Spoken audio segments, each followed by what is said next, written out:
kami kanimo. Noong Yesu Kristo pagkamaayo mo, niyan kaning kalibutan, aron kami may kaluwasan, angayan ka nga kasidonggan. Diligyod kabayran ang kaayo mo, dili mahitugnan ang kaanyag mo. Ginoong Diyos nga labing gamhanan, labaw ka sa tanan, angayan ka nga pasalamatan.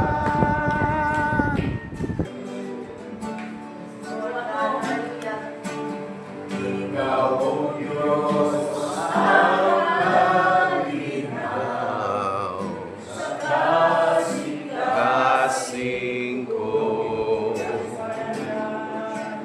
Malaon sa akong kalan, ako nagayot ko. Imong ginatabangan ang kinabuhi ko. Sa simbahan sibahon, o akong awitan, tapos ka sa tanan pagkain, tapos ka akong simbahon, ihatag ka ang pag-igugma, manawagan, himayahon, dito sa tanan pagkain, tapos ka akong simbahon. Iumaga, o kami magasimba. Panginoon, provision na kinahanglan sa bawat usa Panginoon yung kaninahatag. Daghang kayong salamat, ikaw ang mapasibunggan, Lord, sa Yes. sa ngalan ni Jesus. mapulog. Nga itudlo niya, ani ka mo makampo. Wala na ng atua. No?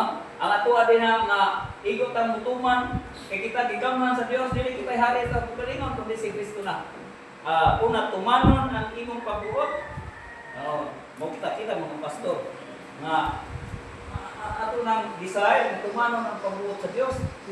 Nga kamo templo sa Dios. Okay. O nagpuyog diha kaninyo ang Espiritu sa Dios, busa ang guba sa templo sa Dios, langgaton sa Dios, kay balaan ang templo sa Dios, kung kamo mao ang templo sa Dios. Kasi nagdeklara na ang Dios. Amen. Dili ako.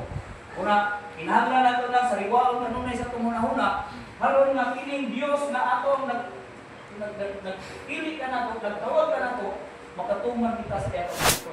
Kaya naman ingon siya, apart from ninyo kanuna. Kung atong barugan, ang atong pagkatinawag sa atong kawalingon sa kinahanglan, sayang. Magkawag itong salat, panalangin, nag-iandam sa Diyos diyan ninyo. Kaya ang Ginoo niya na,